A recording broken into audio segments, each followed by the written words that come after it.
जय श्री राधे, हरे कृष्ण, हर हर महादेव। प्रिय श्रोताओं, आज दिनांक है 19 फरवरी, दिन है गुरुवार और आज है फाल्गुन मास के शुक्ल पक्ष की द्वितीय तिथि। द्वितीय तिथि आज दोपहर 3:59 तक रहेगी। इसके बाद में तृतीय तिथि प्रारंभ होगी और आज ब्रह्म मुहूर्त सुबह 5:23 से 6:11 तक रहेगा।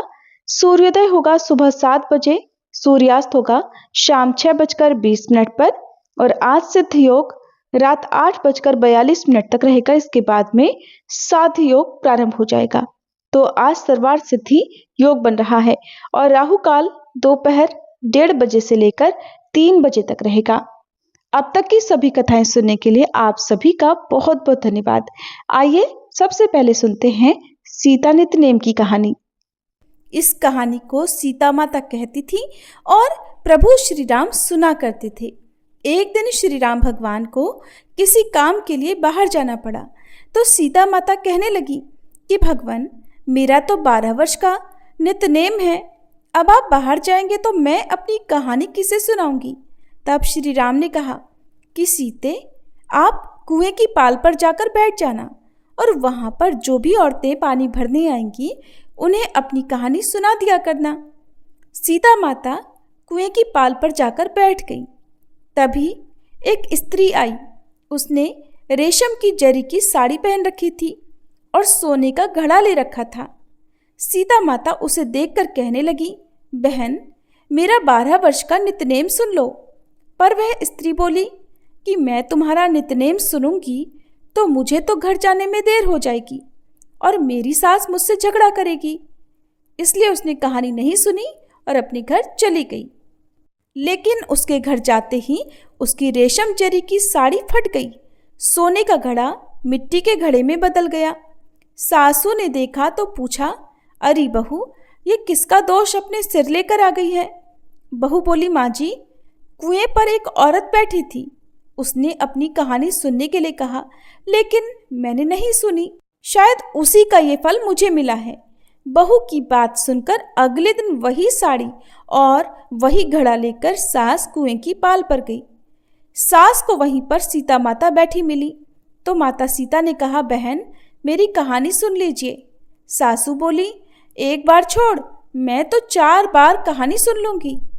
तब सीता माता बोली, राम आए लक्ष्मण आए, देश के पुजारी आए, नित नेम का नेम लाए, आओ राम बैठो राम, तपी रसोई जीमो राम, माखन मिश्री खाओ राम, दूध पताशा पियो राम, सूत के पलका मोठो राम, शाल दुशाला पोठो राम, शाल दुशाला ओढ़ो राम, जब बोलूं राम ही राम, राम सवारे सबके काम, खाली घर भंडार भरेंगे, सबका बेड़ा पार करेंगे। श्री राम जय जय राम।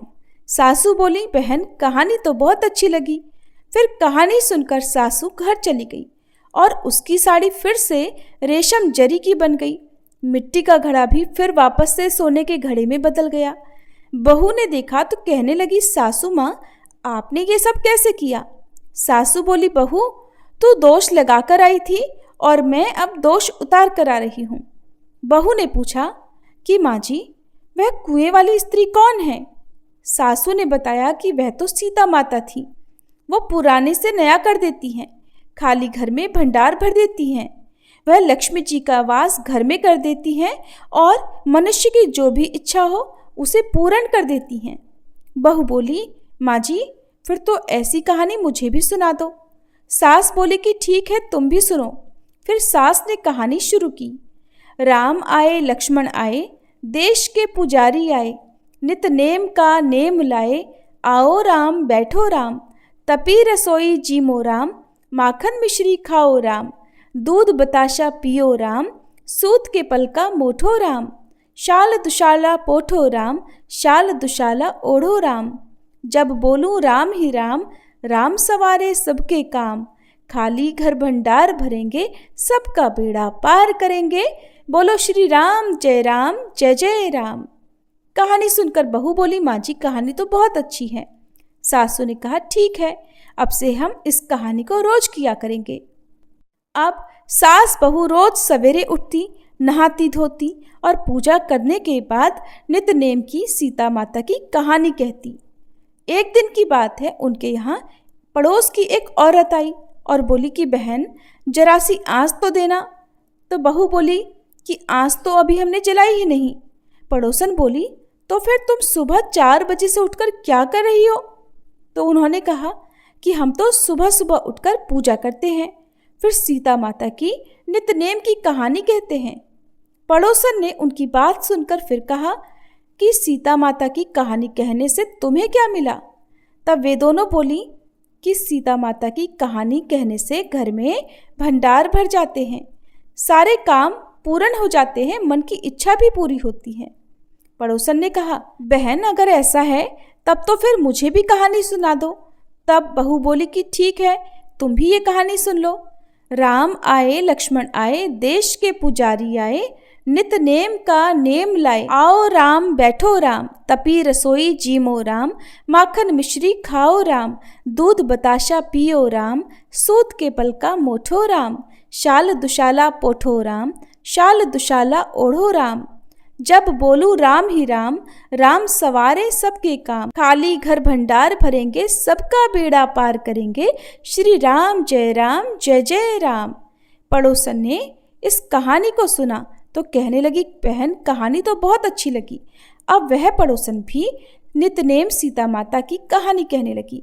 कहानी कहने से सीता माता ने पड़ोसन के भी धन के भंडार भर दिए। देखते ही देखते अब तो पूरे मोहल्ले में नित्य-नेम की कथा चल पड़ी और हर किसी की मनोकामना पूर्ण होने लगी। हे सीता माता, जैसे आपने उन सभी के भंडार भरे वैसे ही हमारे भी भरना। कहानी कहने वाले, सुनने वाले और हुंकार भरने वाले सबके भरना। सभी प्रेम से बोलिए सीता मैया की जय। अब सुनिए आज का अध्याय। श्री मार्कंडेय जी कहते हैं, हे युधिष्ठिर, नर्मदा के उत्तर अनंतपुर नामक एक स्थान है जहाँ सब पापों का हरण करने वाला अनंत सिद्धि नामक लिंग है। उस अनंतपुर में ही वैश्रवण तीर्थ, कौबेर तीर्थ, घनद तीर्थ, मणिभद्र तीर्थ और यज्ञ तीर्थ हैं, जो परम पवित्र, सर्वलोक प्रसिद्ध, मनोवांछित फल देने वाले और मोक्षदायक हैं। वही ऋषियों के पवित्र आश्रम भी हैं, जो सर्वदेवमय और शुभ हैं। वहाँ सावर्णी, कौशिक, अघमर्षण, शाकल्य, कुशाकर्ण्य, शरभंग, अग्निगर्भ ये और तथा बहुत से उत्तम व्रत का पालन करने वाली महर्षि रह रहे थे, जो तपस्या करके इस नर्मदा तीर्थ के महात्म्य से स्वर्गलोक को प्राप्त हुए हैं। ऋषियों में श्रेष्ठ वाल्मीकि जी ने भी इसी तीर्थ के प्रभाव से ब्रह्म तेज से संपन्न शरीर प्राप्त किया था। इक्ष्वाकु, कुवल्याक्ष, दिलीप, नहुष, वेणु, राजा ययाति, अजपाल और है ये तथा अन्य बहुत से राजाओं ने अनंतपुर में निवास किया है। इस अनंतपुर के क्षेत्र में ही नर्मदा के तट पर जो भगवान महेश्वर निवास करते हैं, उनका विधि पूर्वक पूजन करके वे सभी राजा स्वर्गलोक को प्राप्त हुए हैं। पर्यंक पर्वत से पश्चिम जहाँ तक अनंतपुर का क्षेत्र है वह परम शुभ है। इसके अंदर जिसकी मृत्यु होती है वे दान धर्म से रहित हो, तब भी 14 इंद्रों के समान स्वर्गलोक में उनकी प्रतिष्ठा होती है। इसके बाद द्वीपेश्वर नामक तीर्थ है, जो व्यास तीर्थ कहलाता है। वहाँ स्नान करके मनुष्य अश्वमेध यज्ञ का फल पाता है। वह इच्छानुसार उत्तम फल देने वाला श्रेष्ठ तीर्थ है। द्वीपेश्वर में स्नान करने से जो वृषभ दान करता है वह स्वर्णमय विमान से स्वर्गलोक में जाता है। जो मनुष्य कार्तिक के कृष्ण पक्ष की चतुर्दशी तिथि को उपवास करके इंद्रियों को संयम में रखते हुए वहाँ भगवान शिव को स्नान कराता है, वह सब पापों से मुक्त होकर रुद्रलोक में सम्मानित होता है। ब्रह्मा आदि संपूर्ण देवता और तपोधन ऋषि व्यास तीर्थ में जाकर भावितात्मा भगवान शंकर की स्तुति किया करते हैं। दूसरे जो भी सिद्ध, गंधर्व, किन्नर और नाग आदि हैं, वे नाना प्रकार के स्तोत्रों से भगवान शंकर की स्तुति करते हुए कहते हैं कि जिनके हाथ में शक्ति है, जिनके समान शक्तिशाली वीर दूसरा कोई नहीं है, वे समस्त देवताओं द्वारा आराधित और पूजित सुरश्रेष्ठ भगवान भूतनाथ जिसको चाहे ऊंचा उठा सकते हैं और जिसे चाहे अवनति में डाल सकते हैं। जिनके एक बाण से त्रिपुर भस्म कर दिया गया, जिनके ललाटवर्ती नेत्र द्वारा देखने मात्र से ही कामदेव भस्म हो गया और जिन्होंने अपने श्रेष्ठ त्रिशूल से अंधकासुर को चीर डाला, उनके साथ भला कौन विरोध कर सकता है। जिन्होंने अपनी जटा के अग्रभाग में जलराशि की उत्ताल तरंगों से संयुक्त गंगा जी को धारण कर रखा है, जिनके चरणारविंद के अंगुष्ठ का जरा सा दबाव पाकर लंकापति रावण भी मूर्छित होकर गिर पड़ा था, जिन्होंने समस्त देवताओं और असुरों के सामने दक्ष के यज्ञ का क्षण भर में ही विध्वंस कर डाला था, जिनके लिंगमय विग्रह के पूजन से मनुष्य मनोवांछित फल प्राप्त कर लेते हैं, उन भगवान शंकर के समान या उनसे बढ़कर दूसरा भला कौन देवता है जो विधि विधान से महादेव जी की आराधना करके यस्यास्ति शक्ति इत्यादि स्तोत्र का हर दिन प्रातःकाल प्रयत्नपूर्वक पाठ या स्मरण करता है, वह भगवान शंकर का पार्षद होता है। जो इस स्तोत्र का महादेव जी के समीप पाठ करता है, उसके ऊपर व्यासेश्वर शिव जी तथा नर्मदा जी दोनों ही प्रसन्न हो जाते हैं। इसके बाद उत्तम व्रत का पालन करने वाले मुनियों और व्यास जी ने नर्मदा तट पर पितरों का श्राद्ध किया। यहाँ श्राद्ध करने से पितृगण 12 वर्षों तक तृप्त रहते हैं। श्री मार्कंडे जी कहते हैं, हे राजन, व्यास तीर्थ के अलावा एक दूसरा परम पुण्यमय तीर्थ भी है जो सब पापों का नाश करने वाला है। वहां अश्वमेध यज्ञ से प्रकट हुई वरांगना नदी बहती है। वहां नर्मदा और वरांगना के संगम में स्नान करने से अश्वमेध यज्ञ का फल मिलता है। स्त्री हो या पुरुष, सभी वहां स्नान करने से रोग मुक्त हो जाते हैं। त्रिपुरी के पूर्व भाग में दक्षिण दिशा की ओर सभी लोगों पर कृपा करने के लिए भगवान शंकर विराजमान हैं, इसलिए विद्वान पुरुष उसे शिव क्षेत्र कहते हैं। सूर्य ग्रहण के समय इस शिव क्षेत्र को कुरुक्षेत्र के समान बताया गया है। कुरुक्षेत्र में 85 तीर्थ हैं और यहाँ पर भी उतने ही हैं। इस क्षेत्र में देवेश्वर भगवान मधुसूदन भी उत्पालवर्त नाम से निवास करते हैं, जिनके सहस्त्रों मस्तक हैं। भगवान श्री हरि, महादेव जी और तीसरी नर्मदा नदी, ये तीनों इस क्षेत्र के परम आराध्य देवता हैं। राजन, इंद्र आदि देवता भी नर्मदा नदी की महिमा का क्या वर्णन कर सकते हैं? कभी नहीं कर सकते। वहां स्नान करने से मनुष्य का फिर इस संसार में दोबारा जन्म नहीं होता। उक्त स्थान में देवदेव महादेव के पूजन से मनुष्य गणपति पद को प्राप्त होता है। उस तीर्थ में प्रकट हुए शंख चक्र गदाधारी भगवान विष्णु की ब्रह्मा इंद्र आदि देवताओं द्वारा उपासना की जाती है। श्री विष्णु के क्षेत्र में मृत्यु को प्राप्त हुए कीट पतंगे आदि भी हरिधाम को चले जाते हैं। मनुष्य अपने वश में हो या दूसरों के वश में, जो संगम तीर्थ में अपने प्राणों का त्याग करता है, वह 10,000 वर्षों तक विद्याधर लोक में राजा हो जाता है। हे युधिष्ठिर, जो यहाँ तिल और जल से पितरों का तर्पण और उन्हें पिंडदान करता है, उसके पितर तृप्त होकर परम गति को प्राप्त होते हैं। एकादशी को निराहार रहकर गंध और पुष्पों से भगवान विष्णु का पूजन करें। रात में जागरण करके दीप जलाए। फिर द्वादशी को पंचगव्य लेकर हविष्यान्न से पारण करे। पारण के पहले ब्राह्मणों को भोजन कराकर दक्षिणा दे। जो मनुष्य पवित्र और एकाग्रचित्त होकर उस क्षेत्र में ओम नमो भगवते वासुदेवाय इस द्वादशाक्षर मंत्र का जप करता है, वो फिर गर्भ में नहीं आता और ना उसका कभी जन्म ही होता है। वो अपने अनेक जन्मों के भयंकर पापों को भी उसी प्रकार तत्काल भस्म कर देता है, जैसे आग रुई के ढेर और सूखी लकड़ियों को जला डालती है। राजन, इसके बाद नर्मदा के उत्तर तट पर परम उत्तम कपिला तीर्थ है, जो सब पापों को हरने वाला है। पुरुष हो या स्त्रियां, अगर वे जितेंद्रिय होकर अर्थात अपनी इंद्रियों को वश में करके उस तीर्थ में स्नान करने के बाद देवताओं और पितरों का तर्पण करते हैं, तो तीनों ऋणों से मुक्त हो जाते हैं। उस तीर्थ में ब्राह्मणों को भोजन कराकर मनुष्य परम गति को प्राप्त होता है। उसके बाद नर्मदा के उत्तर तट पर त्रिपुरी नाम से विख्यात एक उत्तम तीर्थ है, जो तीनों लोकों में विख्यात है। हे राजन, वहां 1.25 लाख तीर्थों का निवास है। उस तीर्थ में 108 स्वयंभू शिवलिंग विद्यमान है। ये वही स्थान है जहां त्रिशूलधारी देवाधिदेव महादेव ने त्रिपुर को मार गिराया था। यहाँ देवदेव महादेव के नाम से कीर्तन और नर्मदा जी के जल द्वारा उनका स्नान और पूजन करने से ब्रह्महत्या नष्ट हो जाती है। गंध, पुष्प, धूप, दीप तथा वैभव विस्तार से पूजन करने पर जो पुण्य मिलता है, उसकी गणना सहस्त्रों वर्षों में भी नहीं की जा सकती।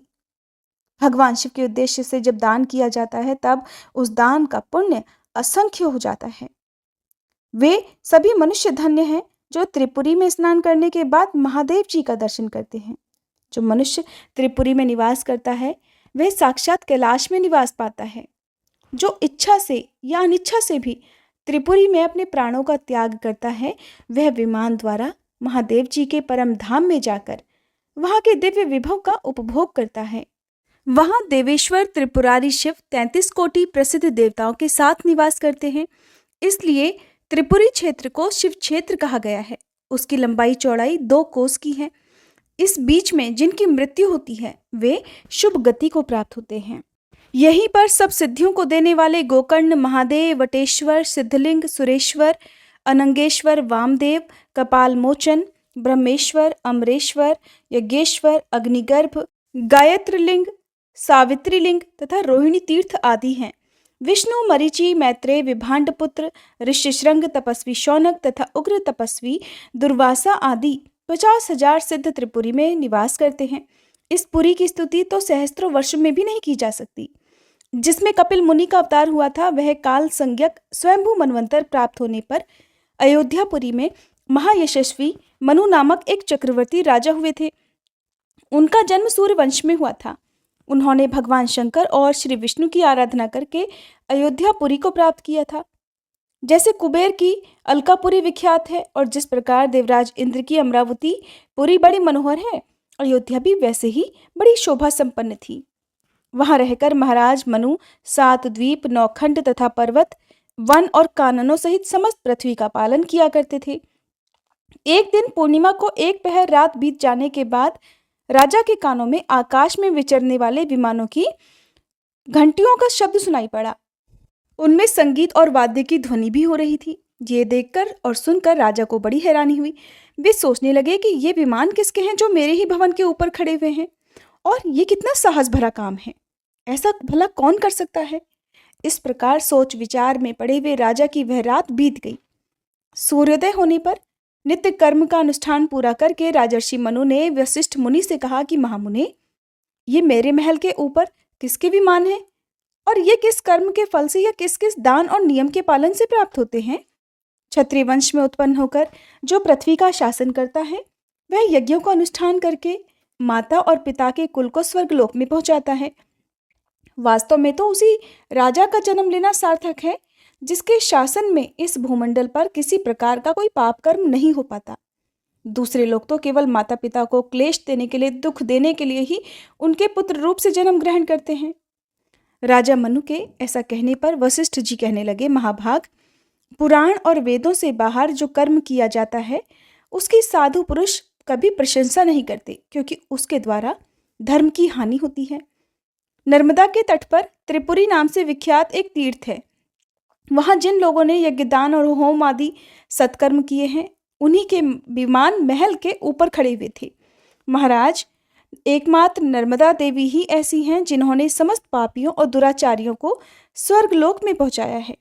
संसार समुद्र में डूबे हुए पाप से दूषित मन वाले जीवों को भी स्वर्गलोक में पहुंचाने के लिए ये नर्मदा नदी दिव्य विमान स्वरूप है। महाभाग, श्री ब्रह्मा, विष्णु और महादेव जी को छोड़कर दूसरा कोई भी एक मुख वाला पुरुष नर्मदा नदी के पुण्यों का वर्णन कभी नहीं कर सकता। नर्मदा नदी के तट पर किए गए तप, दान और सत्कर्मों के पुण्य की भी कोई गणना नहीं कर सकता। जम्बू द्वीप में जो जो तीर्थ और समुद्र हैं, उनमें से कोई भी नर्मदा नदी की बराबरी नहीं कर सकते। पुण्य क्षेत्र में किया हुआ पाप वज्रलेप हो जाता है, यही बात धर्म के लिए भी है। वहां किया हुआ धर्म भी अक्षय होता है। ये जीवन चंचल है, क्षण भंगुर है, इसलिए मनुष्य कभी पाप ना करे। राजा मनु ने नर्मदा जी के सुयश का वर्णन सुनकर अपने मंत्रियों, सदस्यों और सेवकों को भी आज्ञा दी कि तुम सब लोग राजकीय सामग्री लेकर शीघ्र ही नर्मदा की यात्रा करो। इस काम में बिल्कुल भी देर नहीं होनी चाहिए। फिर राजा वेदवेत्ता ब्राह्मणों के साथ देव दानव वंदित त्रिपुरी पुरी को गए। वहां रानियों और समस्त परिवार के साथ नर्मदा जी के जल का दर्शन करके वे जन्म भर के पापों से मुक्त हो गए। उस तीर्थ में विधिपूर्वक स्नान करके देवताओं और पितरों का तर्पण करने के बाद राजा ने चंदन और पुष्प आदि से महादेव जी की पूजा की और नर्मदा नदी के तट पर 10 योजन का विशाल यज्ञ मंडप का निर्माण करवाया। उत्तम व्रत का पालन करने वाले, यज्ञ कर्म में कुशल, चारों विद्याओं के ज्ञाता तथा वेदज्ञ महर्षि और ब्राह्मण उस यज्ञ के लिए आमंत्रित किए गए। जैसे पुष्कर तीर्थ ब्रह्मा, विष्णु और शिवजी इन तीनों देवताओं का स्वरूप है, ठीक उसी प्रकार ये त्रिपुरी तीर्थ भी है। वहां राजा ने परमोत्तम अश्वमेध यज्ञ प्रारंभ किया। उस यज्ञ में संपूर्ण देवताओं का आह्वान किया गया। देवराज इंद्र भी पधारे थे। मनु ने अर्घ, पाद्य, मधुपर्क और विष्टर आदि देकर सबको संतुष्ट किया। वेदोक्त विधि के अनुसार यज्ञ का काम पूरा हुआ। ब्राह्मणों को वैभव के अनुसार दक्षिणा देकर प्रसन्न किया गया। देवता, पितर और मनुष्य सभी तृप्त होकर फिर परम गति को प्राप्त हो गए। श्री ब्रह्मा, विष्णु और शिवजी राजा को वरदान देकर अपने अपने लोक में चले गए। इस तीर्थ में किया हुआ तप और दान सब कुछ अक्षय होता है।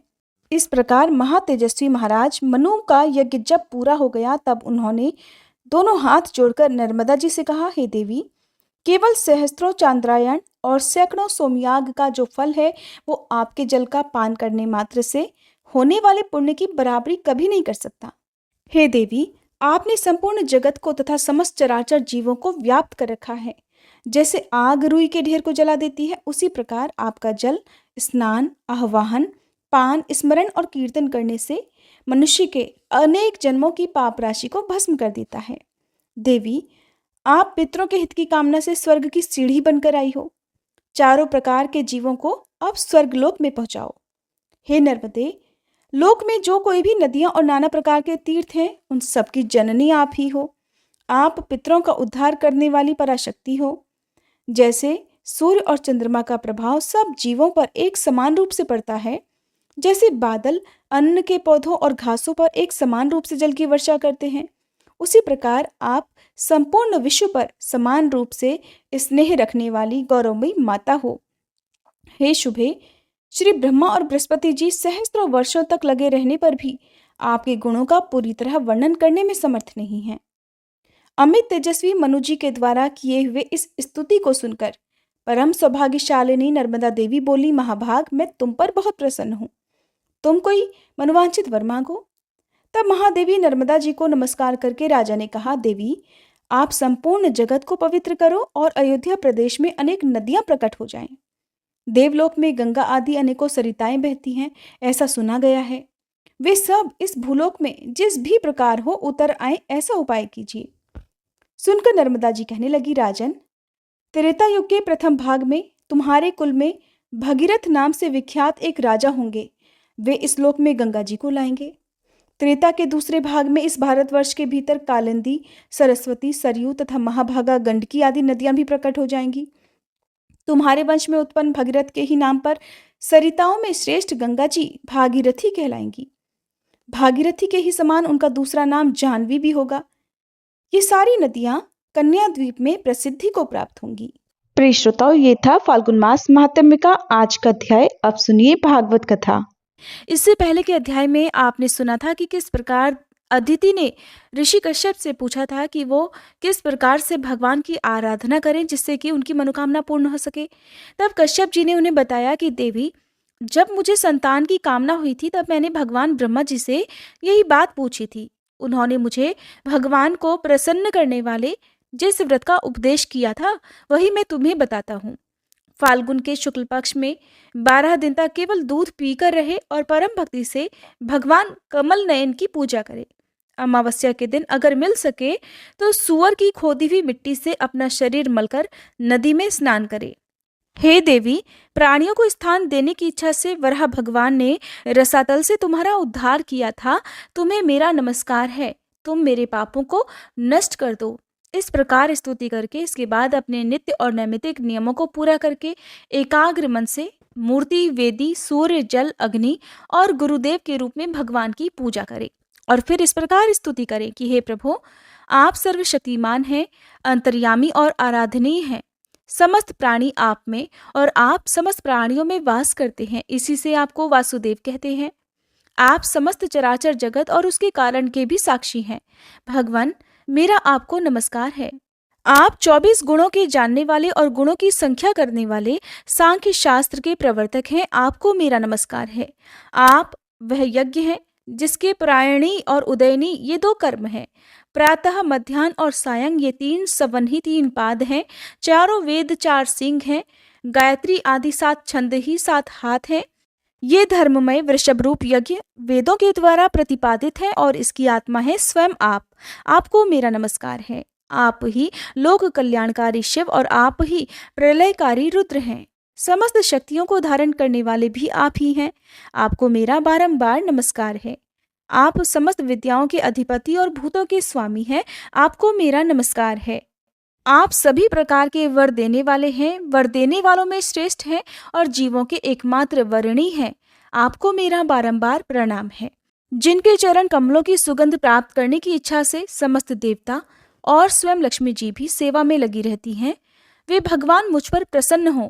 प्रिय, भगवान ऋषिकेश का आह्वान पहले ही कर लें, फिर इन मंत्रों के द्वारा पाद्य आचमन आदि के साथ श्रद्धा पूर्वक मन लगाकर पूजा करें। गंध माला आदि से पूजा करके भगवान को दूध से स्नान कराएं।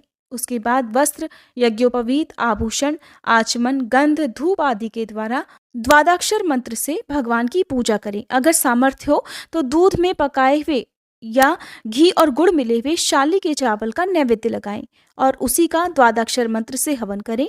उस नैवेद्य को भगवान के भक्तों में बांट दें या स्वयं भी ग्रहण कर लें। आचमन और पूजा के बाद फिर पान निवेदित करें। 108 बार द्वादक्षर मंत्र का जाप करें और स्तुतियों के द्वारा भगवान का स्तवन करें। परिक्रमा करके बड़े प्रेम और आनंद से भूमि पर लौटकर दंडवत प्रणाम करें।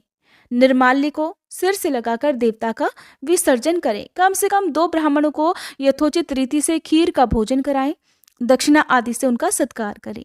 इसके बाद उनसे आज्ञा लेकर अपने इष्ट मित्रों के साथ बचे हुए अन्न को स्वयं ग्रहण करें। उस दिन ब्रह्मचर्य से रहें और दूसरे दिन प्रातःकाल ही स्नान आदि करके पवित्रता पूर्वक पूर्वोक्त विधि से एकाग्र होकर भगवान की पूजा करें। इस प्रकार जब तक व्रत समाप्त न हो तब तक दूध से स्नान कराकर हर दिन भगवान की पूजा करें। भगवान की पूजा में आदर बुद्धि रखते हुए केवल पयोव्रती रहकर यह व्रत रखना चाहिए। पूर्ववत प्रतिदिन हवन और ब्राह्मण भोजन भी कराना चाहिए।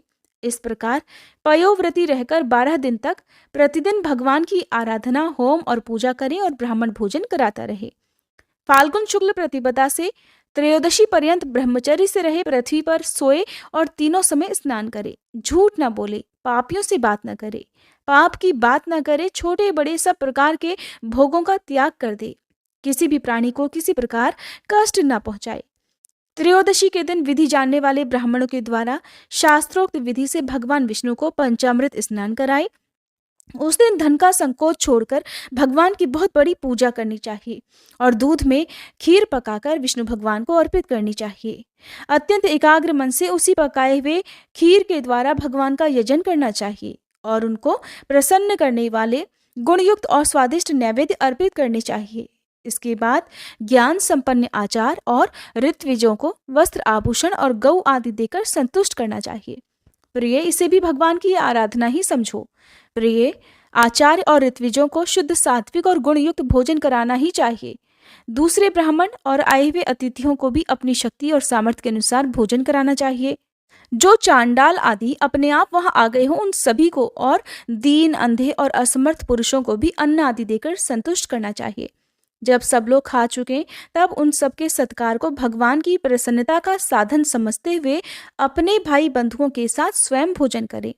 प्रतिपदा से लेकर त्रयोदशी तक हर दिन नाच गान, बाजे गाजे, स्तुति, स्वस्ति वाचन और भगवत कथाओं से भगवान की पूजा करें और कराए। प्रिय, ये भगवान की श्रेष्ठ आराधना है। इसका नाम है पयोव्रत। ब्रह्मा जी ने मुझे जैसा बताया था वैसे ही मैंने तुम्हें बता दिया। देवी, तुम भाग्यवती हो। अपनी इंद्रियों को वश में करके शुद्ध भाव और श्रद्धापूर्ण मन से इस व्रत का भलीभांति अनुष्ठान करो और इसके द्वारा अविनाशी भगवान की आराधना करो। हे कल्याणी, ये व्रत भगवान को संतुष्ट करने वाला है, इसलिए इसका नाम है सर्व यज्ञ और सर्व व्रत। ये समस्त तपस्याओं का सार और मुख्य दान है। जिनसे भगवान प्रसन्न हो वे ही सच्चे नियम हैं, वे ही उत्तम यम हैं, वे ही वास्तव में तपस्या, दान, व्रत और यज्ञ हैं। इसलिए देवी, संयम और श्रद्धा से तुम इस व्रत का अनुष्ठान करो।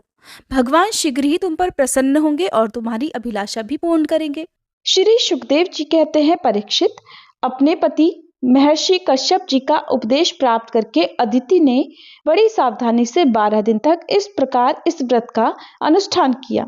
बुद्धि को सारथी बनाकर मन की लगाम से उसने इंद्रिय रूपी दुष्ट घोड़ों को अपने वश में कर लिया। और एकनिष्ठ बुद्धि से वह पुरुषोत्तम भगवान का चिंतन करती रही। उसने एकाग्र बुद्धि से अपने मन को सर्वात्मा भगवान वासुदेव में पूर्ण रूप से लगाकर पयोव्रत का अनुष्ठान किया। तब पुरुषोत्तम भगवान उसके सामने प्रकट हुए। परीक्षित वे पीतांबर धारण किए हुए थे, उनकी 4 भुजाएं थी और शंख चक्र गदा लिए हुए थे। अपने नेत्रों के सामने भगवान को सहसा प्रकट हुआ देखकर अदिति सादर उठ खड़ी हुई और फिर प्रेम से विह्वल होकर उसने पृथ्वी पर लौटकर उन्हें दंडवत प्रणाम किया। फिर उठकर हाथ जोड़कर भगवान की स्तुति करने का प्रयास किया, परंतु नेत्रों में आनंद के आंसू उमड़ आए, उससे बोला ही नहीं गया। सारा शरीर पुलकित हो रहा था।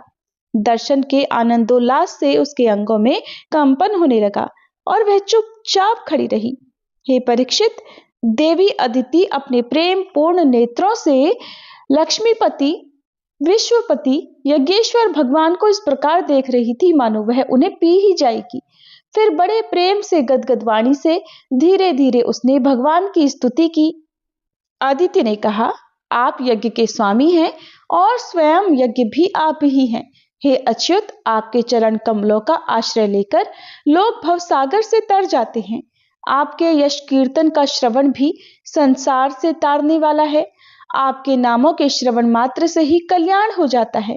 हे आदि पुरुष, जो आपकी शरण में आ जाता है उसकी सारी विपत्तियों का आप नाश कर देते हैं।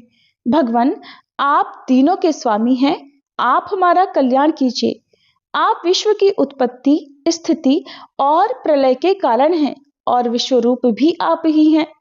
अनंत होने पर भी स्वच्छंदता से आप अनेक शक्ति और गुणों को स्वीकार कर लेते हैं। आप सदा अपने स्वरूप में ही स्थित रहते हैं। नित्य निरंतर बढ़ते हुए पूर्ण बोध के द्वारा आप हृदय के अंधकार को नष्ट करते रहते हैं। प्रभु अनंत, जब आप प्रसन्न हो जाते हैं तब मनुष्यों को ब्रह्मा जी की दीर्घ आयु, उनके ही समान दिव्य शरीर, प्रत्येक अभीष्ट वस्तु, अतुलित धन, स्वर्ग, पृथ्वी, पाताल, योग की समस्त सिद्धियां, अर्थ, धर्म, काम रूप त्रिवर्ग और केवल ज्ञान तक प्राप्त हो जाता है। फिर शत्रुओं पर विजय प्राप्त करना आदि जो छोटी छोटी कामनाएं हैं, उनके संबंध में तो कहना ही क्या है। श्री सुखदेव जी कहते हैं, हे परीक्षित, जब अदिति ने इस प्रकार कमल नयन भगवान की स्तुति की, तब समस्त प्राणियों के हृदय में रहकर उनकी गतिविधि जानने वाले भगवान ने ये सारी बातें कही। श्री भगवान ने कहा, देवताओं की जननी अदिति, तुम्हारी चिरकालीन अभिलाषा को मैं जानता हूं। शत्रुओं ने तुम्हारे पुत्रों की संपत्ति छीन ली है और उन्हें उनके लोक से खदेड़ दिया है।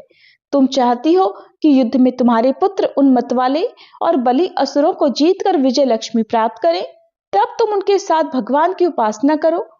तुम्हारी इच्छा ये भी है कि तुम्हारे इंद्र आदि पुत्र जब शत्रुओं को मार डालें, तब तुम उनकी रोती हुई दुखी स्त्रियों को अपनी आंखों से देख सको। अदिति, तुम चाहती हो कि तुम्हारे पुत्र धन और शक्तियों से समृद्ध हो जाएं, उनकी कीर्ति और ऐश्वर्य उन्हें फिर से प्राप्त हो जाए तथा वे स्वर्ग पर अधिकार जमाकर पहले की तरह विहार करें। परंतु देवी, वे असुर सेनापति इस समय जीते नहीं जा सकते, ऐसा मेरा निश्चय है, क्योंकि ईश्वर और ब्राह्मण इस समय उनके अनुकूल हैं और इस समय उनके साथ यदि लड़ाई छेड़ी जाएगी तो उससे सुख मिलने की कोई आशा नहीं है।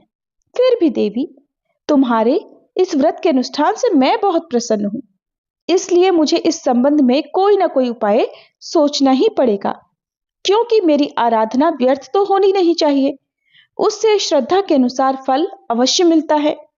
तुमने अपने पुत्रों की रक्षा के लिए ही विधि पूर्वक पयोव्रत से मेरी पूजा और स्तुति की है, अतः मैं अंश रूप से कश्यप के वीर्य में प्रवेश करूंगा और तुम्हारा पुत्र बनकर तुम्हारी संतान की रक्षा करूंगा। कल्याणी, तुम अपने पति कश्यप में मुझे इसी रूप में स्थित देखो और उन निष्पाप प्रजापति की सेवा करो। देवी देखो, किसी के पूछने पर भी ये बात दूसरे को मत बतलाना।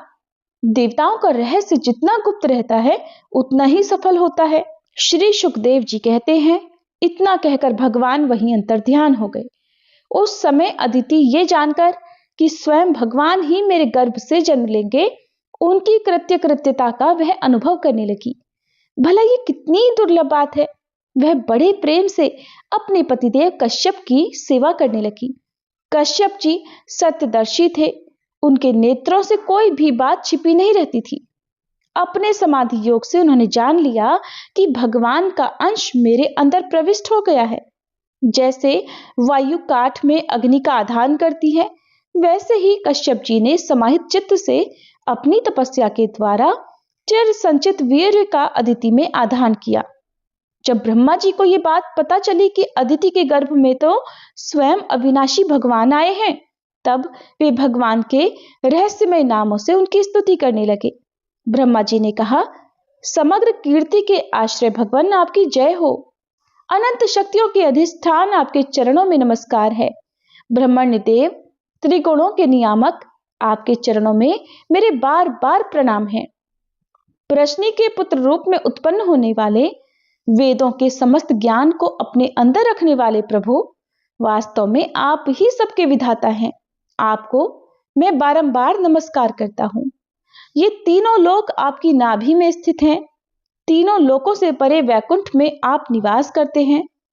जीवों के अंतःकरण में आप सर्वदा विराजमान रहते हैं। ऐसे सर्वव्यापक श्री विष्णु को मैं नमस्कार करता हूं। प्रभु, आप ही संसार के आदि अंत और इसलिए मध्य भी हैं। यही कारण है कि वेद अनंत शक्ति पुरुष के रूप में आपका वर्णन करते हैं। जैसा गहरा स्तोत्र अपने भीतर पड़े हुए तिनके को बहा ले जाता है, वैसे ही आप काल रूप से संसार का धारा प्रवाह संचालन करते रहते हैं। आप चराचर प्रजा और प्रजापतियों को भी उत्पन्न करने वाले मूल कारण हैं। देवाधिदेव, जैसे जल में डूबते हुए के लिए नौका ही सहारा है, वैसे ही स्वर्ग से भगाए हुए देवताओं के लिए एकमात्र आप ही आश्रय हैं। श्री सुखदेव जी कहते हैं, परीक्षित, इस प्रकार जब ब्रह्मा जी ने भगवान की शक्ति और लीला की स्तुति की, तब जन्म मृत्यु रहित भगवान अदिति के सामने प्रकट हुए। उनकी 4 भुजाएं थी, जिनमें वे शंख, गदा, कमल और चक्र धारण किए हुए थे। कमल के समान कोमल और बड़े बड़े नेत्र थे। पीतांबर शोभायमान हो रहा था। विशुद्ध श्याम वर्ण का शरीर था। मकराकृति कुंडलों की कांति से मुख कमल की शोभा और भी उल्लसित हो रही थी। वक्ष स्थल पर श्रीवत्स का चिन्ह, हाथों में कंगन और भुजाओं में बाजूबंद, सिर पर किरीट, कमर में करधनी की लड़ियां और चरणों में सुंदर नुपुर जगमगा रहे थे। भगवान गले में अपनी स्वरूप भूत वनमाला धारण किए हुए थे, जिसके चारों ओर झुंड के झुंड भौरे गुंजार कर रहे थे। उनके कंठ में कौस्तुभ मणि सुशोभित थी। भगवान की अंग कांति से प्रजापति कश्यप जी के घर का अंधकार नष्ट हो गया। उस समय दिशाएं निर्मल हो गई। नदी और सरोवरों का जल स्वच्छ हो गया। प्रजा के हृदय में आनंद की बाढ़ सी आ गई। सब ऋतुएं एक साथ अपना अपना गुण प्रकट करने लगी। स्वर्गलोक, अंतरिक्ष, पृथ्वी, देवता, गौ, द्विज और पर्वत, इन सब के हृदय में हर्ष का संचार हो गया। परीक्षित, जिस समय भगवान ने जन्म ग्रहण किया, उस समय चंद्रमा श्रवण नक्षत्र पर थे। भाद्रपद मास के शुक्ल पक्ष की श्रवण नक्षत्र वाली द्वादशी थी। अभिजीत मुहूर्त में भगवान का जन्म हुआ था। सभी नक्षत्र और तारे भगवान के जन्म को मंगल में सूचित कर रहे थे। परीक्षित, जिस तिथि में भगवान का जन्म हुआ था, उसे विजया द्वादशी कहते हैं। जन्म के समय सूर्य आकाश के मध्य भाग में स्थित थे। भगवान के अवतार के समय शंख, ढोल, मृदंग, डफ और नगाड़े आदि बाजे बजने लगे। इन तरह तरह के बाजों और तुरहियों की तुमुल ध्वनि होने लगी। अप्सराएं प्रसन्न होकर नाचने लगी। श्रेष्ठ गंधर्व गाने लगे। मुनि, देवता, मनु, पितर और अग्नि स्तुति करने लगे।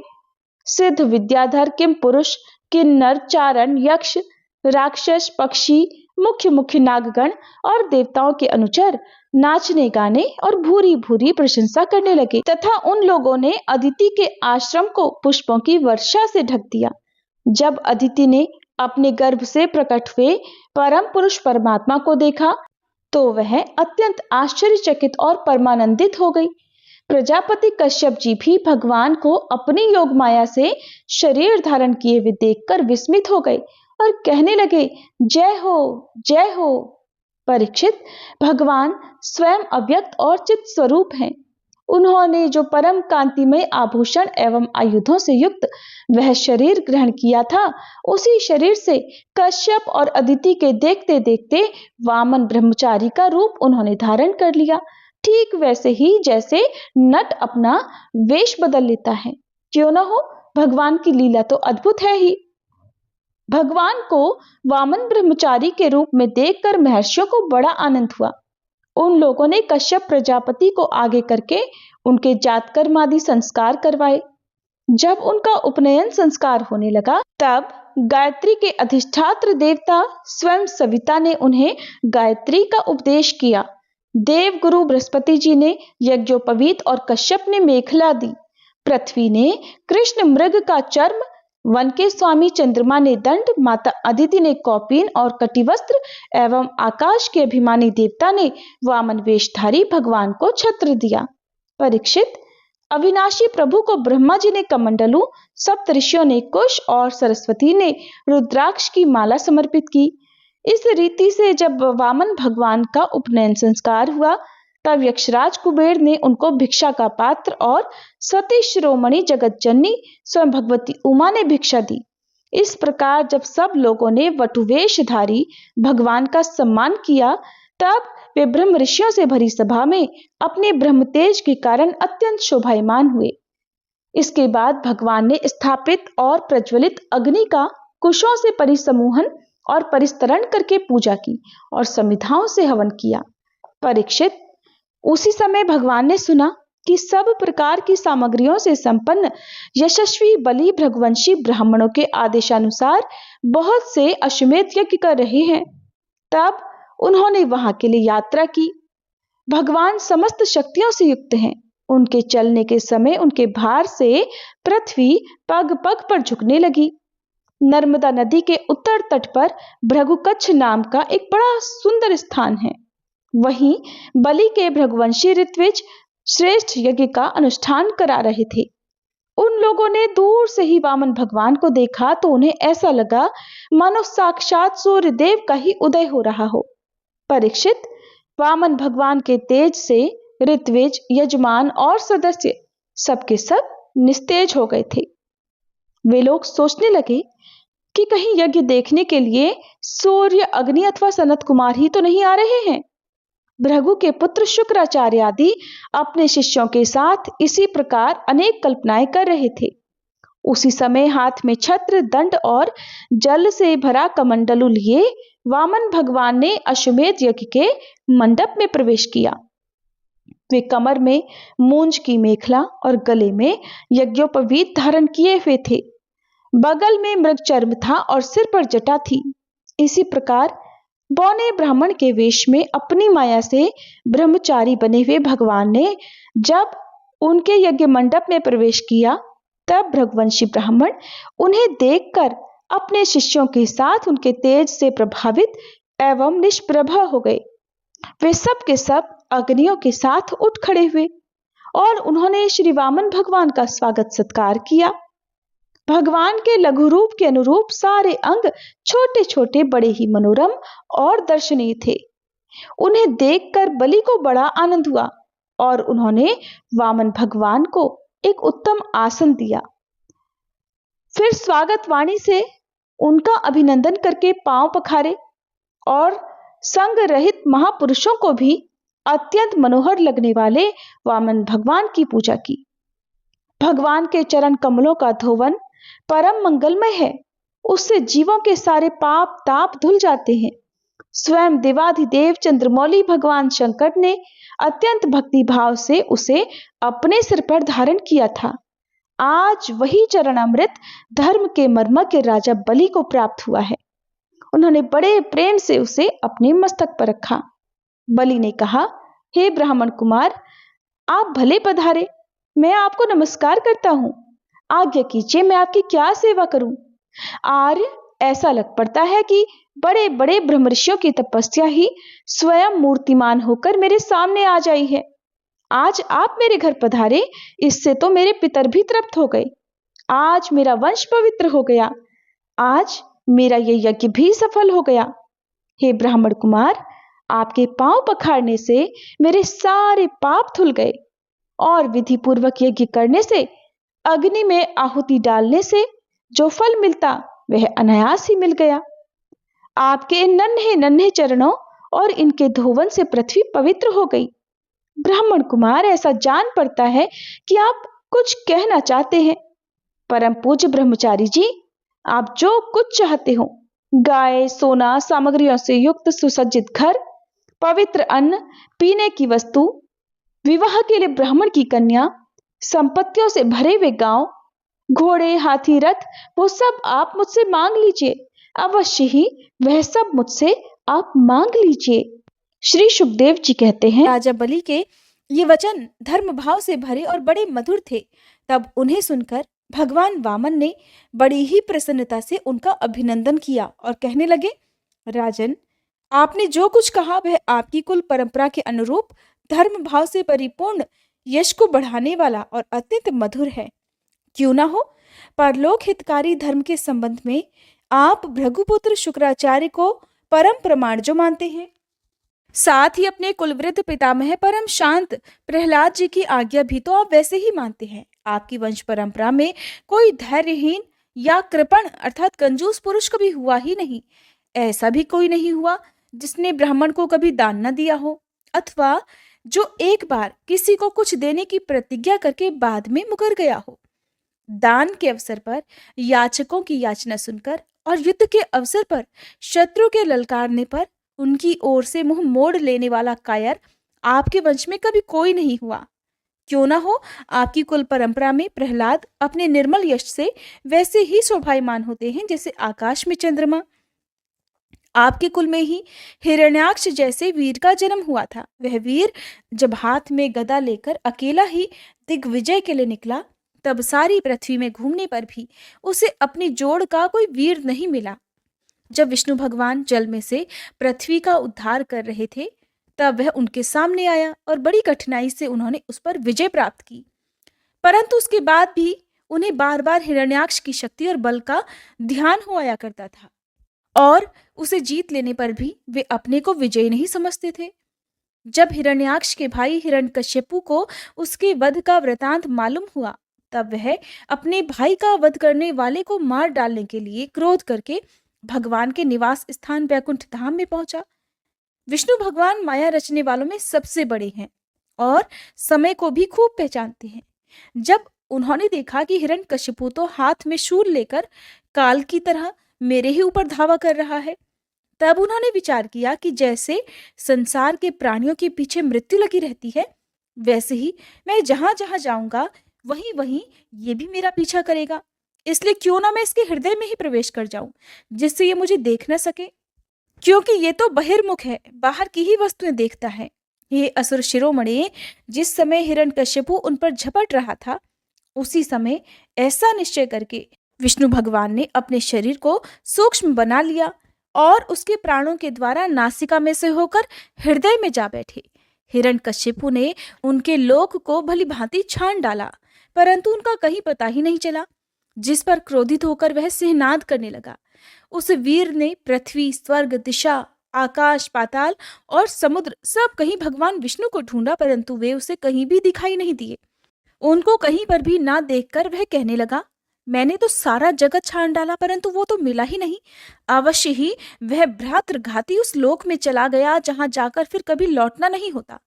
बस अब उससे बैर भाव रखने की आवश्यकता नहीं, क्योंकि बैर तो देह के साथ ही समाप्त हो जाता है। क्रोध का कारण अज्ञान है और अहंकार से उसकी वृद्धि होती है। राजन, आपके पिता प्रहलाद नंदन विरोचन बड़े ही ब्राह्मण भक्त थे। यहाँ तक कि उनके शत्रु देवताओं ने ब्राह्मणों का वेश बनाकर उनसे उनकी आयु का दान मांगा और उन्होंने ब्राह्मणों के छल को जानते हुए भी अपनी आयु दे डाली। यहाँ पर आप सभी ध्यान पूर्वक सुनिएगा कि कैसे भगवान वामन राजा बलि को समझा रहे हैं, ताकि वो भी प्रतिज्ञा करके जो कुछ भी वो मांगे वो उसे बेझिझक दान में दे दे। अब वामन भगवान कहते हैं कि राजन, आप भी उसी धर्म का आचरण करते हैं जिसका शुक्राचार्य आदि गृहस्थ ब्राह्मण, आपके पूर्वज प्रहलाद और दूसरे यशस्वी वीरों ने पालन किया है। राजन, आप तो मुंह मांगी वस्तु देने वालों में श्रेष्ठ हैं। इसी से मैं आपसे थोड़ी सी पृथ्वी, केवल अपने पैरों से 3 पग मांगता हूँ। माना कि आप सारे जगत के स्वामी और बड़े उदार हैं, फिर भी मैं आपसे इससे अधिक नहीं चाहता। विद्वान पुरुष को केवल अपनी आवश्यकता के अनुसार ही दान स्वीकार करना चाहिए, इससे वह प्रतिग्रहजन्य पाप से बच जाता है। सुनकर राजा बलि ने कहा, हे ब्राह्मण कुमार, आपकी बातें तो वृद्धों जैसी हैं, परंतु आपकी बुद्धि अभी भी बच्चों की जैसी है। अभी तो तुम हो भी बालक ना, इससे अपना हानि लाभ नहीं समझ रहे हो। मैं तो तीनों लोगों का एकमात्र अधिपति हूँ और द्वीप का द्वीप तुम्हें दे सकता हूँ।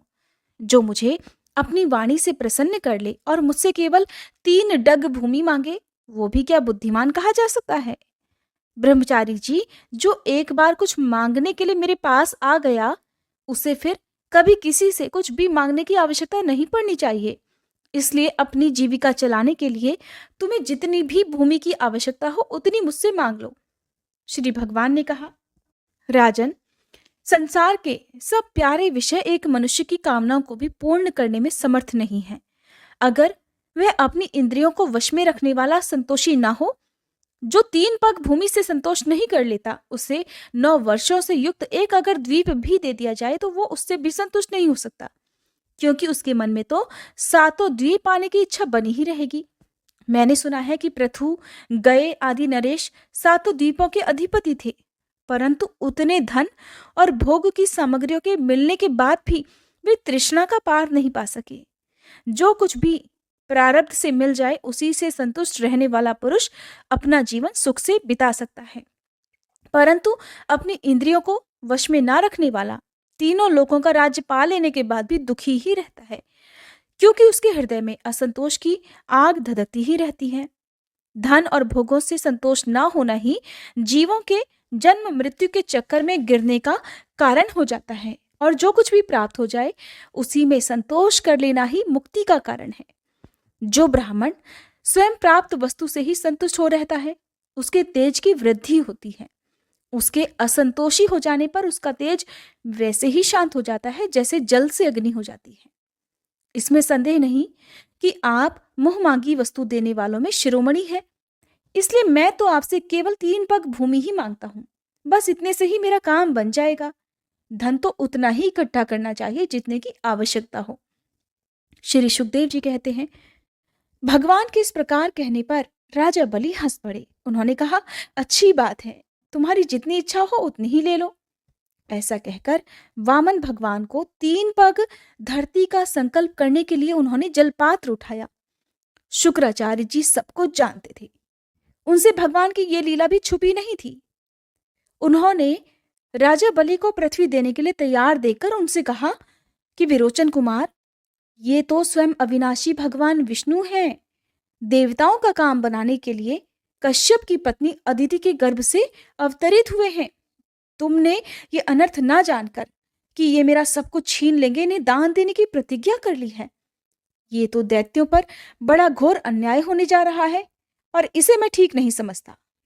स्वयं भगवान ही अपनी योग माया से ये ब्रह्मचारी बनकर बैठे हुए हैं। ये तुम्हारा राज्य, ऐश्वर्य, लक्ष्मी, तेज और विश्व विख्यात कीर्ति सब कुछ तुमसे छीनकर देवराज इंद्र को दे देंगे। ये विश्व रूप हैं, 3 पग में तो ये सारे लोगों को नाप डालेंगे। अरे मूर्ख, जब तुम अपना सर्वस्व ही विष्णु को दे डालोगे तो तुम्हारा जीवन भला कैसे निर्वाह हो सकेगा। ये विश्वव्यापक भगवान एक पग में पृथ्वी और दूसरे पग में स्वर्ग को नाप लेंगे। इनके विशाल शरीर से आकाश भर जाएगा, तब इनका तीसरा पग कहां जाएगा? तुम उसे पूरा नहीं कर सकोगे। ऐसी दशा में मैं तो समझता हूं कि प्रतिज्ञा करके पूरा न कर पाने के कारण तो तुम्हें नरक में ही जाना पड़ेगा, क्योंकि तुम अपनी की हुई प्रतिज्ञा को पूर्ण करने में सर्वथा असमर्थ होगे। विद्वान पुरुष उस दान की प्रशंसा कभी नहीं करते जिसके बाद जीवन निर्वाह के लिए कुछ बचे ही ना। जिसका जीवन निर्वाह ठीक ठीक चलता है वही संसार में दान, यज्ञ, तप और परोपकार के कर्म कर सकता है। जो मनुष्य अपने धन को 5 भागों में बांट देता है, ये कौन कौन से 5 भाग हैं सुनिए। कुछ धर्म के लिए, कुछ यश के लिए, कुछ धन की अभिवृद्धि के लिए, कुछ अपने भोग के लिए और कुछ अपने स्वजनों के लिए, वही इस लोक और परलोक दोनों में ही सुख पाता है। हे असुर शिरोमणे, अगर तुम्हें अपनी प्रतिज्ञा टूट जाने की चिंता हो तो मैं इस विषय में तुम्हें कुछ ऋग्वेद की श्रुतियों का अर्थ समझाता हूं। तो सुनो। श्रुति कहती है कि किसी को कुछ देने की बात स्वीकार कर लेना सत्य है और नकार जाना अर्थात अस्वीकार कर देना असत्य है। ये शरीर एक वृक्ष है और सत्य इसका फल फूल है। परंतु अगर वृक्ष ही ना रहे तो फल फूल कैसे रह सकते हैं? क्योंकि नकार जाना, मना कर देना, अपनी वस्तु दूसरे को ना देना और दूसरे शब्दों में अपना संग्रह बचाए रखना, यही शरीर रूप वृक्ष का मूल है। जैसे जड़ ना रहने पर वृक्ष सूख कर थोड़े ही दिनों में गिर जाता है, उसी प्रकार अगर धन देने से अस्वीकार ना किया जाए तो यह जीवन सूख जाता है। इसमें संदेह नहीं। हाँ मैं दूंगा, ये वाक्य ही धन को दूर हटा देता है। इसलिए इसका उच्चारण ही अपूर्ण अर्थात धन से खाली कर देने वाला होता है। और यही कारण है कि जो पुरुष हाँ मैं दूंगा ऐसा कहता है, वह धन से खाली हो जाता है। जो याचक को सब कुछ देना स्वीकार कर लेता है, वो अपने लिए भोग की फिर कोई सामग्री नहीं रख सकता। और इसके विपरीत मैं नहीं दूंगा, ये जो नकारात्मक असत्य है, वो अपने धन को सुरक्षित रखने और पूर्ण करने वाला है। परंतु ऐसा भी सब समय नहीं करना चाहिए। अर्थात मैं नहीं दूंगा इस शब्द का प्रयोग भी सोच समझकर करना चाहिए। जो सबसे सभी वस्तुओं के लिए नहीं करता रहता है, उसकी अपकीर्ति हो जाती है। वो तो जीवित रहने पर भी मरे हुए के समान ही है।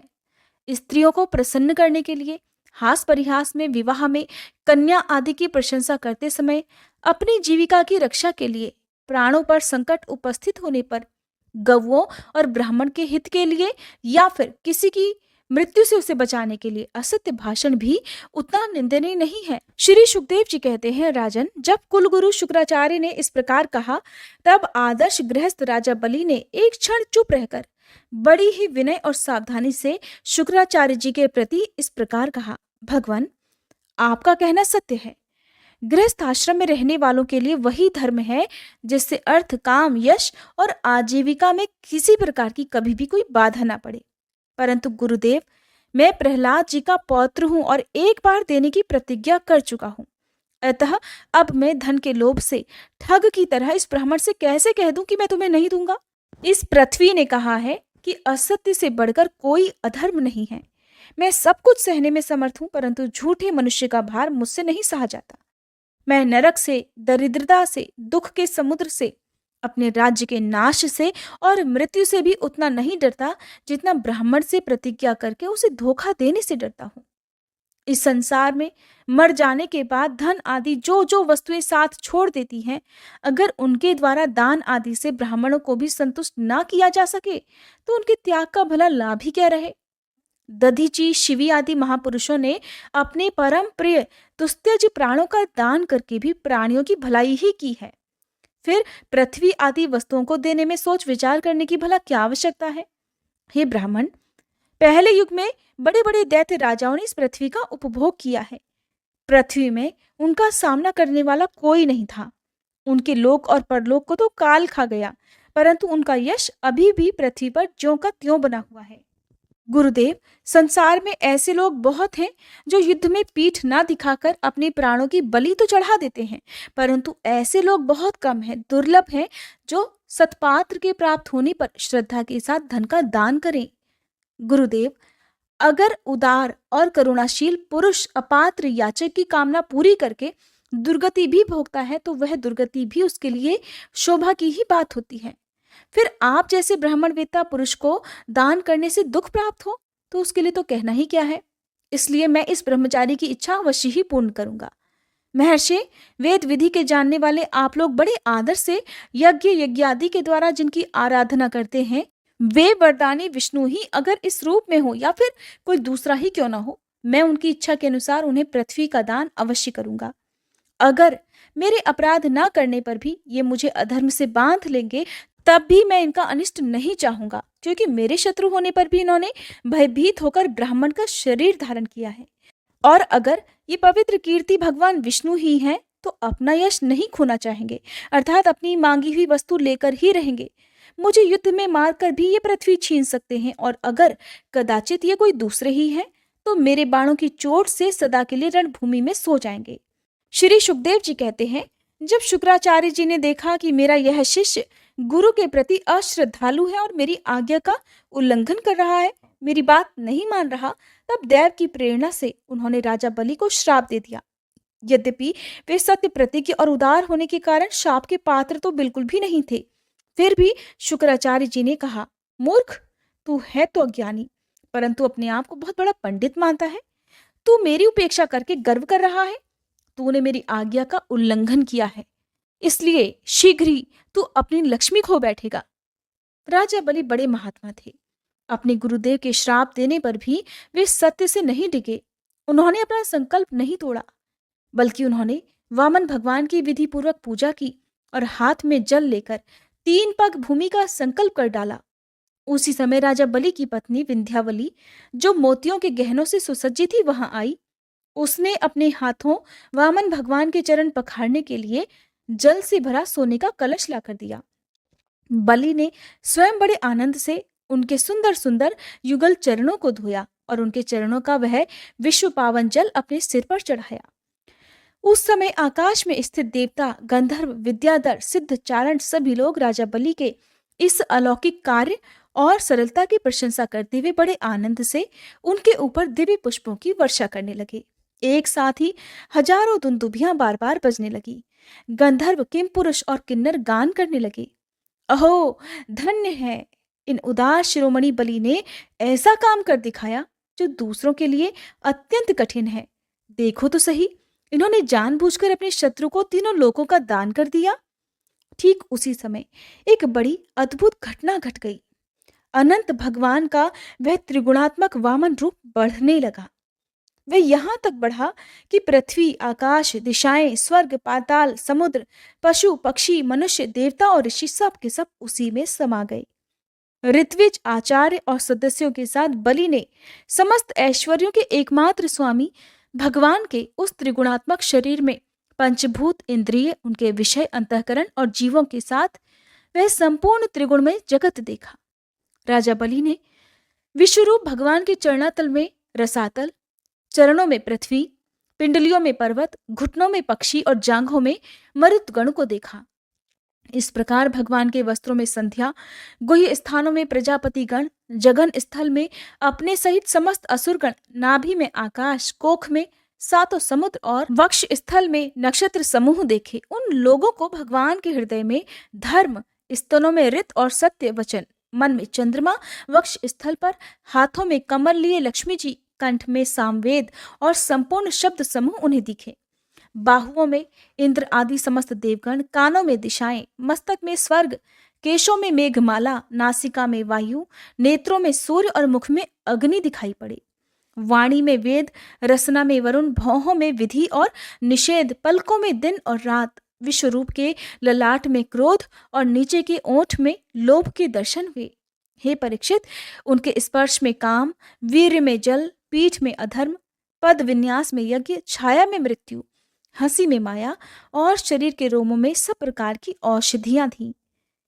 उनकी नाड़ियों में नदियां, नखों में शिलाएं और बुद्धि में ब्रह्मा, देवता और ऋषिगण दिख पड़े। इस प्रकार वीरवर बलि ने भगवान की इंद्रियों और शरीर में सभी चराचर प्राणियों का दर्शन किया। हे परीक्षित, सर्वात्मा भगवान में यह संपूर्ण जगत देखकर सब के सब दैत्य अत्यंत भयभीत हो गए। उसी समय भगवान के पास असह्य तेज वाला सुदर्शन चक्र, गरजते हुए मेघ के समान भयंकर टंकार करने वाला शांग धनुष, बादल की तरह गंभीर शब्द करने वाला 5 जन्य शंख, विष्णु भगवान की अत्यंत वेगवती कौमोद की गदा, 100 चंद्राकार चिन्हों वाली ढाल और विद्याधर नाम की तलवार, अक्षय बाणों से भरे 2 तरकस और लोकपालों के सहित भगवान के सुनंद आदि पार्षदगण सेवा करने के लिए उपस्थित हो गए। उस समय भगवान की तो बड़ी शोभा हुई। मस्तक पर मुकुट, बाहुओं में बाजूबंद, कानों में मकराकृति कुंडल, वक्ष स्थल पर श्रीवत्स चिन्ह, गले में कौस्तुभ मणि, कमर में मेखला और कंधे पर पीताम्बर शोभायमान हो रहा था। वे 5 प्रकार के पुष्पों की बनी हुई वनमाला धारण किए हुए थे, जिस पर मधुलोभी भौरे गुंजार कर रहे थे, जिन्होंने अपने एक पग से बलि की सारी पृथ्वी नाप डाली। शरीर से आकाश और भुजाओं से सभी दिशाएं घेर ली। दूसरे पग से उन्होंने स्वर्ग को भी नाप लिया। अब तीसरा पैर रखने के लिए बलि की तनिक सी भी कोई वस्तु नहीं बची। भगवान का वह दूसरा पग ही ऊपर की ओर जाता हुआ महरलोक, जनलोक और तपलोक से भी ऊपर सत्यलोक में पहुंच गया। हरे कृष्ण। आज की भागवत कथा में बस इतना ही। अब सुनिए तुलसी चालीसा पाठ और तुलसी माता की आरती। जय जय तुलसी भगवती सत्यवती सुखदानी, नमो नमो हरि प्रेसी श्री वृंदा गुणखानी, श्री हरिशीष विरजनी देहु अमर वर अम्ब, जनहित हे वृंदावनी अब न करहु विलंब। धन्य धन्य श्री तुलसी माता, महिमा अगम सदा श्रुति गाता, हरि के प्राण हूँ से तुम प्यारी, हर ही हेतु कीन्हो तप भारी। जब प्रसन्न है दर्शन दीन्हो, तब कर जोरी विनय उस कीन्हो। हे भगवंत कंत मम होहु, दीन जानि जनि छाड़हु छोहु। सुनि लक्ष्मी तुलसी की बानी, दीन हो श्राप कद पर आनी। उस अयोग्य वर मांगन हारी, हो विटप तुम जड़ तनुधारी। सुनि तुलसी ही श्रप्यो देहि ठामा, करहु वास तुहु नीचन धामा। दियो वचन हरि तब तत्काला, सुनहु सुमुखी जनि होहु विहाला।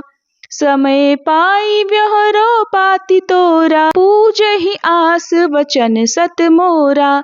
तब गोकुल मह गोप सुदामा, तासु भई तुलसी तू बामा।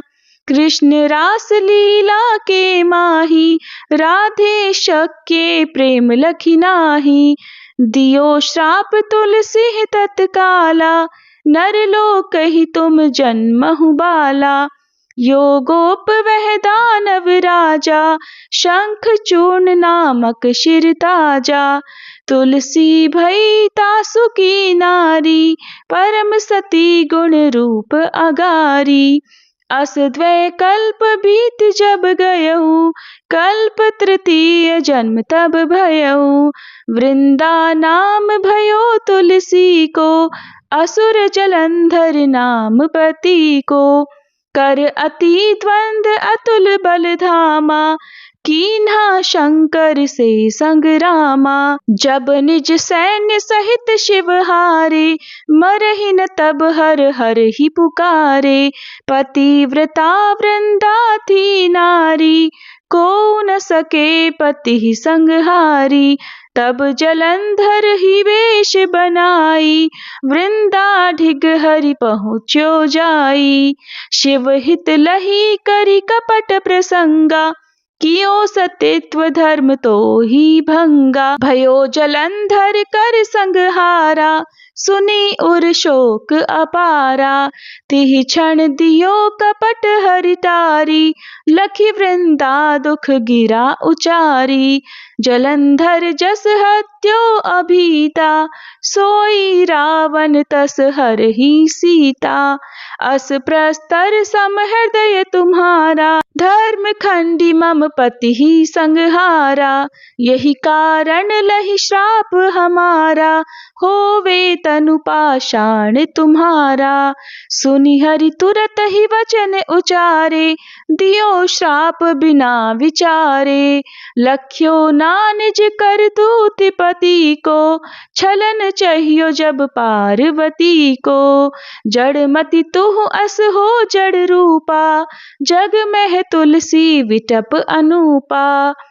धाग्य रूप हम शाली ग्रामा, नदी गंड की बीच ललामा। जो तुलसी दल हम ही चढ़ई है, सब सुख भोगी परम पद पई है। बिन तुलसी हरि जलत शरीरा, अतिशय उठत शीश उर पीरा। जो तुलसी दल हरि शीर धारत, सो सहस्त्र घट अमृत डारत। तुलसी हरि मन रंजनिहारी, रोग दोष दुख भंजनिहारी। प्रेम सहित हरि भजन निरंतर, तुलसी राधा में नाही अंतर। व्यंजन हो 56 प्रकारा, बिन तुलसी दल ना हरि ही प्यारा। सकल तीरथ तुलसी तरु छाही, लहत मुक्ति जन संशय नाही।